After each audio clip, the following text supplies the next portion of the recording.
के नगरी गयाजी में मर्यादा पुरुषोत्तम भगवान श्री राम के जन्मोत्सव हर्षोल्लास के साथ मनावल गईल बा। श्री राम नवमी पूजा समिति के तत्वाधान में विशाल शोभा यात्रा निकालल गईले।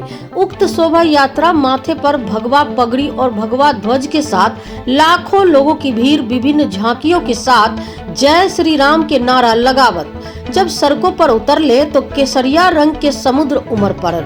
सब मिलके एक ही नारा बुलंद कर ले, जय श्री राम, जय श्री राम। जिला प्रशासन भी पूरी तरह से मुस्तैदी से लगल रहले। विभिन्न स्थानों पर राम भक्तों की टोली खातिर शरबत, फल फूल, पूरी, सब्जी, बूंदिया आदि के वितरण कईल जात रहे। श्री राम नवमी पूजा समिति शोभा यात्रा प्रभारी रणधीर केसरी के द्वारा विगत वर्षों से अधिक संख्या में झंडा निकालल गयी। शोभा यात्रा में महिलाओं की भी जोरदार भागीदारी रहे।